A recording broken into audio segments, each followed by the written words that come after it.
आज फिर मिलेंगे विपिन सर डीएम महोदय से। और विपिन सर अपना हर काम पूरा कर लिए हैं, जैसा कि आप लोग को मालूम है, आप लोग जानते ही हैं। पंचायत स्तर पे विपिन सर क्या कर लिए हैं, अपना मीटिंग भी कर लिए हैं। किस स्तर पर? पंचायत स्तर पर बैठक भी कर लिए हैं।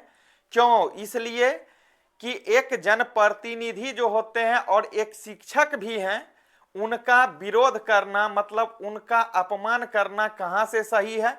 इसी हर पहलू पर विपिन सर पंचायत स्तर पर बैठक कर लिए।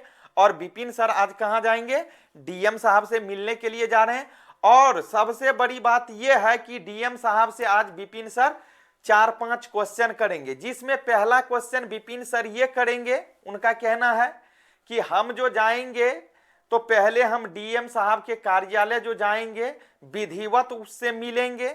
जब मेरा एंट्री होगा डीएम साहब के आवास में, तो हम डीएम साहब से ये क्वेश्चन करेंगे कि श्रीमान जी पहले आप ये बोलिए, या बैठने के लिए कहे तो भी विपिन सर को, ना कहे तो पर भी विपिन सर ये बोलेंगे कि श्रीमान जी आप हमको ये बताइए, या आपका जो कुर्सी है, आपकी जो कुर्सी है, आप अपने कुर्सी पे बैठिए, और ये कुर्सी जो डीएम चेंबर में आम जनता के लिए होता है, इस पे मैं बैठता हूं, और इसमें बैठने के लिए कहीं से इजाजत भी नहीं लेंगे।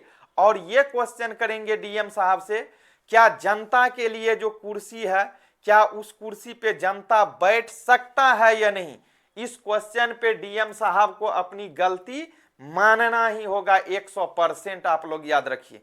दूसरी बात यह भी है कि अब साजिश रचा जा रहा है। अब डीएम साहब आप लोग को बता दे, डीएम साहब ये कह रहे हैं कि विपिन सर जानबूझ करके ऐसे बोल रहे हैं, ऐसा मेरा कुछ भी बर्ताव नहीं था, कहना नहीं था। फिर कहीं से ये भी ऑप्शन आ रहा है, ये भी बोल रहे हैं कि विपिन सर जो भी बोले या कथित बयान दिए वह गलत ही दिए। अरे भाई गलत नहीं दिए, गलत नहीं है।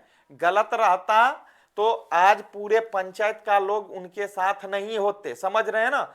आप अपमान किए हैं एक जनप्रतिनिधि का भी, 10,500 की आबादी वाले, पॉपुलेशन वाले क्षेत्र के मुखिया का आपने अपमान किया, और साथ ही साथ एक वरिष्ठ शिक्षक का भी अपमान किए हैं डीएम साहब।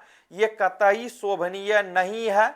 तो ये सभी बात को लेकर के अब हम लोग को ये देखना है कि शाम तक में तो मैसेज मिल ही जाएगा हम लोग को।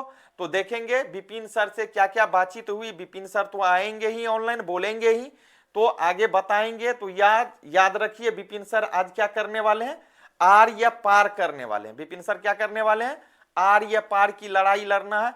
और हम सभी छात्र को और हम सभी शिक्षक को भी विपिन सर के साथ रहना है भी, थे भी, रहेंगे भी। क्यों? जब तक नेक रास्ते पे चलते रहेंगे तब तक इनके साथ रहेंगे और साथ देंगे। तो चलिए अब शाम में जानकारी मिलेगी हम सभी छात्र और शिक्षक को कि आगे क्या क्या प्रक्रिया हुई है, डीएम साहब क्या कुछ बोले हैं। तो चलिए फिर आगे।